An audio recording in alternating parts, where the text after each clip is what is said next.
I want to welcome you to the Ask Jeff YouTube channel. Here's today's question.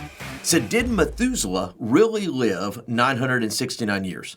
Or other examples of Adam of 930 years, Seth 912, and Noah as 950 years. This is an insightful question because when you go to Genesis chapter 5, there is this list of ages that is just mesmerizing. Not only the ones that are mentioned, but Lamech at 900 or 777 years and just an extreme amount. In fact, you don't find hardly anybody who lives less than 500 or 600 years. And from today's perspective, it doesn't make any sense.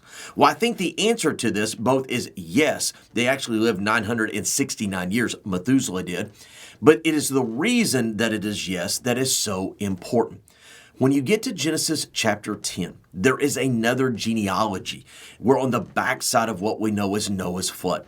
And in that genealogy, you have some folks living 150, 160 years, but you see this gradual slow decline to where humanity has a life expectancy that is very similar to you and I's today. The average person today, at least here in the United States, where sanitation and health is the greatest in the world, somewhere between 70 and 80 years of life. Now, if you look at the world at large, the life expectancy is roughly half of that. Lots of infant mortality, particularly in very poor and third world country areas. But here, 900 years, let me put that in perspective.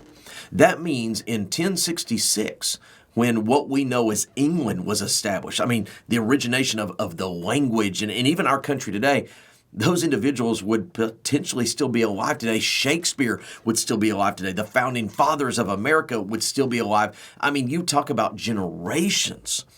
The numbers are real. The ages were real, but the world was different. Think about the world before Noah's flood. It didn't rain as you and I know it today.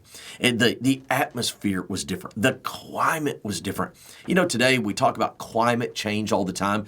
And I understand kind of the, shall I say, the perspective of that movement. But I don't think any of us truly understands the climate change that happened in Genesis 6 through 9 with what we know as Noah's flood. Everything has changed as far as the world around us. And what do we see? That life expectancy is different as well. I think the two genealogies on either side of Noah's flood are the answer to this question. Prior to the flood, 900 years was actually not a problem. After the flood, we're down to about 70 to 80 years. The biblical account of the numbers of years is accurate when taking into consideration the event that happened between the differences or the discrepancies. Great question. If you have one, send it to askjeff.net. Maybe your question will be tomorrow's. Thanks for being a part of today's daily question. Now, we answer a question each and every day. Please feel free to submit a new question at askjeff.net. We may not have gotten to yours today, but we eventually will continue to be a part of this. Subscribe so you don't miss out on a question every day.